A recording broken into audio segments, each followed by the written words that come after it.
Hai semua, selamat sejahtera dan selamat datang ke channel Cikgu Lin Amalin. Diharapkan anda semua sihat sejahtera hendaknya.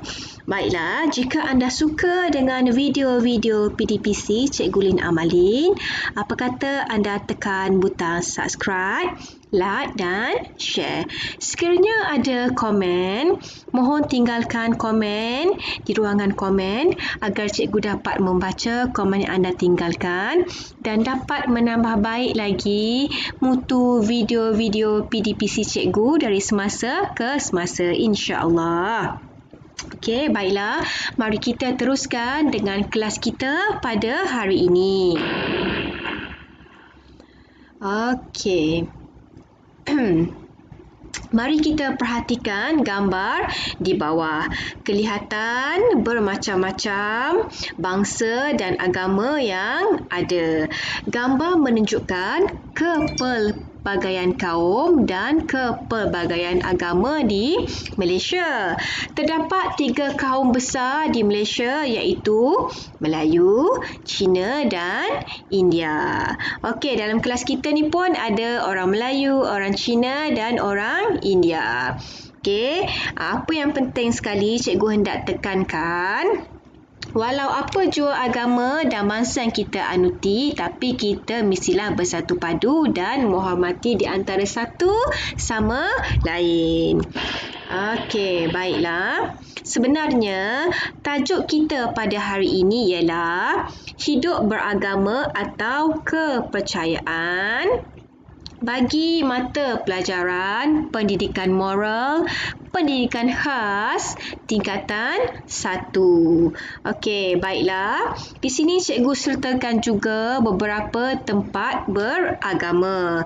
Jadi, pada slide yang seterusnya kita akan bincangkan satu per satu. Okey, baiklah. Okey. Di akhir pengajaran, yang pertama, murid dapat menyebut tempat keagamaan berdasarkan gambar dengan tepat. Yang kedua, murid dapat memadankan amalan agama dengan tempat beribadat. Okey, seterusnya kita masuk tempat-tempat beribadat. Cikgu percaya ada tempat-tempat yang biasa kita lihat. Okey, yang pertama adalah gambar masjid. Masjid ni biasanya orang apa yang solat dekat sini? Orang apa yang sembahyang dekat sini? Orang Islam, orang Melayu. Okey, yang kedua kita ada gambar kuil. Kuil, awak tahu tak kat mana kuil ni? Dekat mana? Dekat Batu Cave. Orang apa biasa yang pergi dekat kuil ni? Orang India. Dia akan sembahyang dekat kuil. Okey, seterusnya yang ketiga, kita ada gambar tokong. Nampak tak? Berwarna-warni kan? Tokong ni biasanya orang Cina yang akan bersembahyang di tokong. Okey, yang keempat kita ada gambar gereja. Gereja ini biasanya orang yang beragama Kristian akan bersembahyang di gereja. Okey, yang kelima pula kita ada gurdwara. Biasanya orang Singh lah yang akan solat dekat gurdwara ni. Okey. Seterusnya, anak-anak. Okey, kita teruskan dengan tajuk mengenali agama. Okey, tajuk yang pertama ialah agama Islam. Agama Islam ni untuk orang Islam, dia akan solat di masjid dan menutup aurat. Nampak ni? Dia solat di masjid ya. Biasanya orang Melayu Islam yang akan solat di masjid. Yang kedua, kita ada agama Buddha. Dan biasanya agama Buddha ini dianuti oleh orang Cina. Okey, biasanya mereka akan membakar colok di tokong. Yang awak nampak ni adalah colok dan berdoa dengan penuh ikhlas. Okey, yang ketiga kita ada agama Hindu, iaitu agama yang dianuti oleh orang India. Okey, mereka akan membawa bunga ke kuil untuk persembahan dewa. Okey, maafkan cikgu ya, N sampai ke sini pula ya. Maaf ya.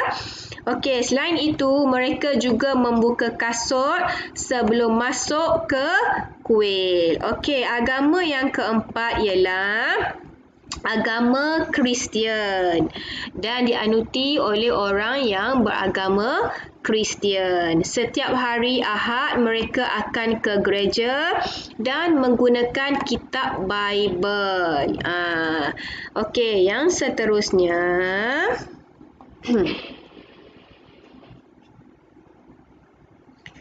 Okey, kita masuk kepada amalan-amalan agama di Malaysia. Terdapat 6 amalan agama di Malaysia. Mari kita lihat satu persatu, okey? Okey, kita tunggu ya, dia keluar satu-satu ya. Okey, yang pertama sekali, yang pertama ni senyap. Maksudnya bila kita bersembahyang, kita berdoa, kita mestilah senyap. Jangan bising sewaktu berdoa, jangan bercakap-cakap, mesti senyap dan tenang. Yang kedua, bersih. Berpakaian bersih. Sebagai contoh, kalau kita nak masuk kuil ke apa ke, kita mesti buka kasut ataupun selipar. Dan setiap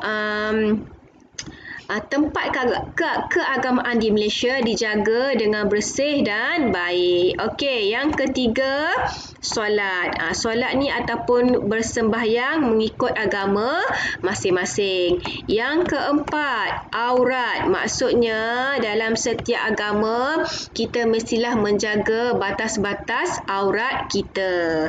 Okey, yang kelima, berdoa. Walau apa agama kita sekalipun, kita mestilah berdoa dan meminta kepada Tuhan agar doa kita dimakbulkan, agar hajat kita dimakbulkan. Okey, yang keenam, vegetarian. Vegetarian bermaksudnya cikgu percaya agama ada setengah agama menyuruh makan benda yang berasaskan vegetarian dengan banyak.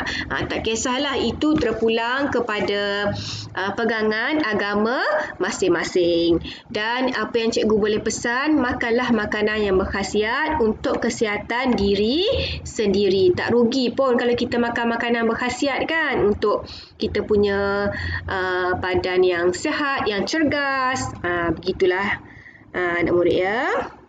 Okey, baiklah. Yang seterusnya kita masuk kepada fasa kesimpulan. Okey, yang pertama sekali, setiap agama di dunia mempunyai keunikan yang tersendiri. Kita mestilah menghormati agama dan kepercayaan kaum lain supaya dapat hidup dengan harmoni. Sekian sahaja untuk kali ini dan jangan lupa subscribe channel Cikgu Lin Amalin. Cikgu dahului dengan ucapan terima kasih dan berjumpa lagi pada kelas yang akan datang. Bye.